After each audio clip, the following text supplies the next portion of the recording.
Hey there, thanks for tuning into Duckbricks. I'm Chris and welcome to another Top 10 LEGO minifigure ranking video, the show where we count down the best of the best LEGO minifigures from pretty much every single year of LEGO. We kicked things off with 2021, moved our way all the way down to the years backwards in time until last time we covered the top 10 best non-collectible minifigures of 2016. And today, it's time to take a look at the best collectible minifigures of 2016. I do want to state that, of course, this is just my opinion, and I do want to hear yours, so after you see the video, let me know down in the comments below, do you agree, do you disagree, and do you think anything was missing from the list, and what are your personal favorites? And with that, let's just jump right into number 10. Okay, so kicking things off on the list with number 10, we have the Frightening Knight from the Series 15 original LEGO collectible minifigures. This minifigure earns its spot on the list for a number of reasons. Obviously, you can see that the arms actually have some specialized printing on them, as well as dual molding for the legs, but in general, I am a really big fan of the specialized element that they introduced for the mace piece. This is an incredibly useful piece for all sorts of applications, even completely outside of this particular minifigure, such as DC's Hawkman, and it's a shame that it hasn't really been used outside of this one figure. I also really appreciate the reuse of the Egyptian warrior shield element just turned upside down for a much larger shield piece for a knight figure. It certainly is really interesting seeing that particular piece being reused in a completely different configuration, which I think works absolutely well for this figure. One other thing that this figure introduces is the specialized armor piece, which you can see on the sides of the shoulders there, specially molded in gunmetal gray, which was new for this figure. So really, all in all, we got a new molded helmet, armor, as well as the weapon piece to accentuate everything that goes together with this knight figure. Now that being said, there's still a lot more interesting things to get into, so with that, let's now take a look at number 9. Coming in at number 9, we have the simply titled Galaxy Trooper. This is another entrant from the Series 15 minifigures, and I just really like the overall design and look and feel of this character, especially being a cyborg-like minifigure with printing on the sides of the arms and on the side of one of the legs. Having the uneven printing on different sides of the arms and legs really does sell the feeling that this is part cyborg. Of course, you have the face element also being printed on half the face with a metallic blue and metallic silver pattern. It's pretty rare that we get metallic blue printing on any sort of minifigure nowadays, so it's just really cool to see that being introduced again for this figure.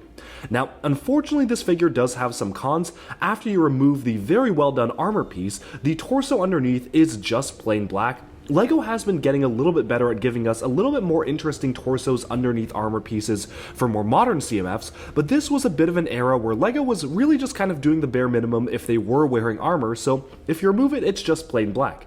Add to the fact that the hips do not have any printing, and that really means that this figure absolutely could have been improved, even though it is pretty good as is. And I love the silver streak in the hair of the figure as well. But with that, we can now move on to number 8. And coming in at number 8, we have an entrant from the Disney collectible minifig series. This is Mr. Incredible. So the design for this figure stayed pretty much the same for the Incredibles LEGO sets, and there's a reason. It pretty much is the perfect representation of the character, right down to expertly molded, dual molded arms and legs, which really do capture the essence of the character, as well as a brand new hair sculpt being introduced for the hair of the figure.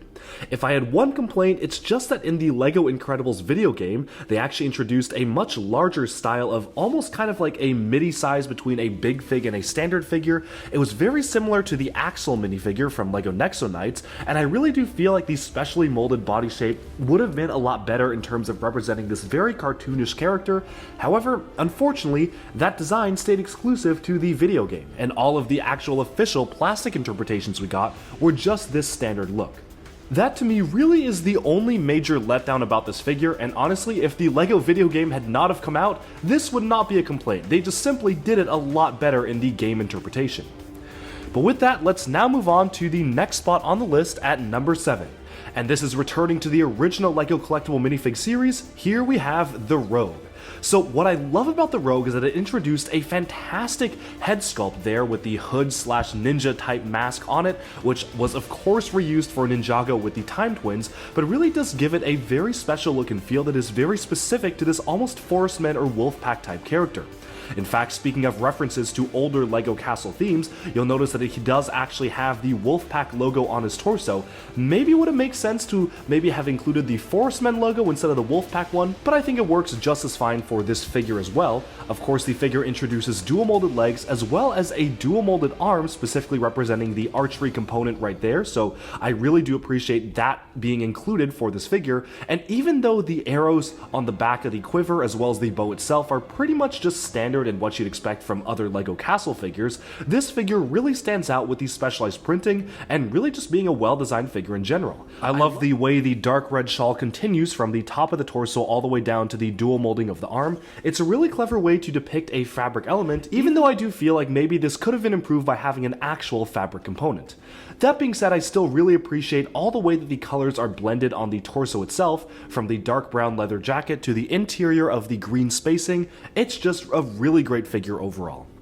And with that, we can now move on to number 6. Coming in at number 6, we return to the Disney series. This is Queen Ursula from the Little Mermaid series. Now this figure introduces 2 brand new molded elements. You can obviously see the tentacled piece right on the bottom there, which honestly to me achieves a level of accuracy to the original design that, say, the Mr. Incredible figure did not, because you really do get the very customized sculpt for even the front of the body being shaped right at the front there with the tentacles, and of course it introduced a specialized hairpiece for the character as well. Now, I really appreciate the attention to detail on this figure, also including the printing on the sides of the hair, as well as a very accurate expression. Now, really the only one big downside to this is that the lavender printing on the black torso simply could have used another pass over. LEGO does have this pretty big issue with printing lighter colors on black plastic, or darker colors of plastic, where the underlying color does tend to seep through a little bit. This is a great example of when this could have absolutely been improved, because other than that, the figure is fantastic. That is really just the one big complaint. But with that, we can now move on to number 5. And coming in at number 5, we return to the original LEGO Collectible minifig series, and this is the Queen. So the Queen introduces a brand new skirt piece that actually fits exactly right into the leg pieces of the minifigures. It's very, very well done, and I really do wish that, again, this actually appeared in more LEGO sets. Hopefully, in the future LEGO Castle sets we may be actually seeing a return of this piece, although it does seem pretty much exclusive to the CMFs for now. Now moving onwards to actually the top and bottom of the torso, you'll notice that you actually have some great printing of the metallic gold and the blue elements on the front and back of the torso, as well as of course a very detailed fabric component that actually comes in 2 different parts to represent both the red and white parts of the cape that is printed with the black speckles. This overall is such a great design. I love the way the fabric components fall over the character itself, and I also really appreciate the introduction of this brand new hairpiece, which we have actually seen outside of this figure, thankfully so, but it's just really well done and also can be used to insert a crown. Overall, this is easily the best royal queen figure that LEGO has ever done, and again, really do wish that that actual bottom skirt piece made it out of just the collectible minifig series.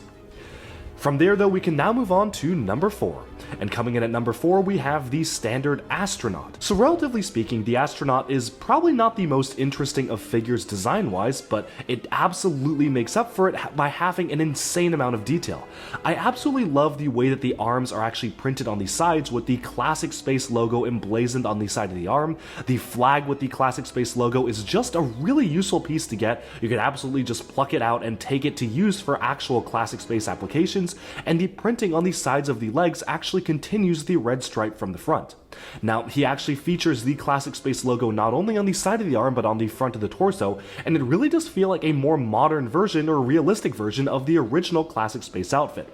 Again though, one major downside is that the back of the torso is completely plain.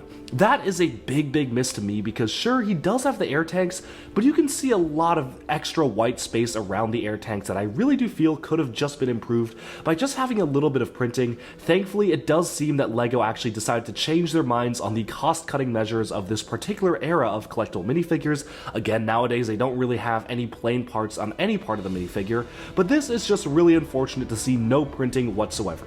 The head itself is pretty standard, nothing too special to talk about. Really, the one thing that makes this figure special and massable are the printed arms and legs and the torso itself. I can totally see a whole fleet of spacemen all wearing this suit, kind of blazoning the trail forwards for the future of classic space. And with that, we now move on to our top 3 minifigures. Now coming in at number 3, we actually have a pretty interesting figure from one of the very limited LEGO series introduced around the year of 2016.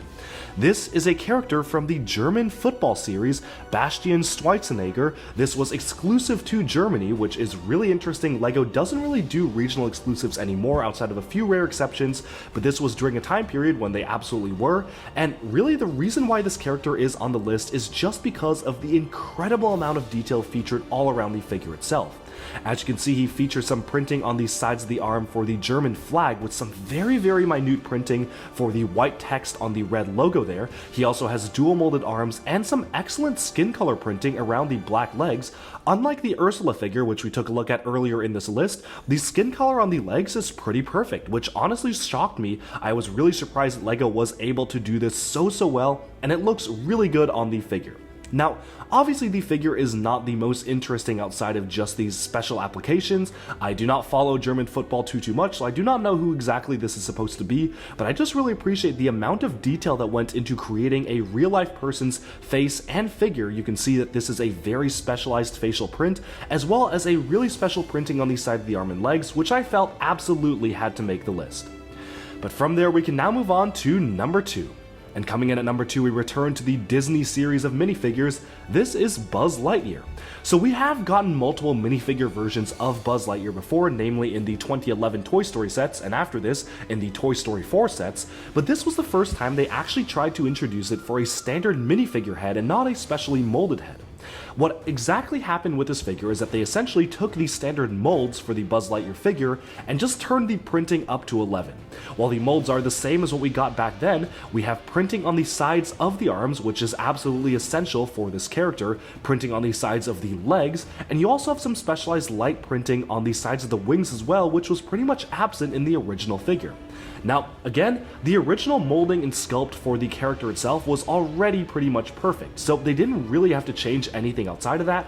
I just really appreciate the level of detail here, and unlike some of the other figures, removing the armor and having nothing underneath for the white printing wise doesn't really bother me because you probably are never ever going to have to remove the armor. It's a very specific application to use this, and while it would have been nice to get some printing underneath, it certainly wasn't needed for this figure, which is why he makes it to number 2 on the list. Just the perfect application of printing for this character.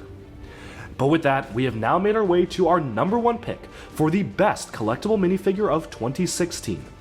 And at number 1, we have the Spy from the Series 15 series of collectible minifigs.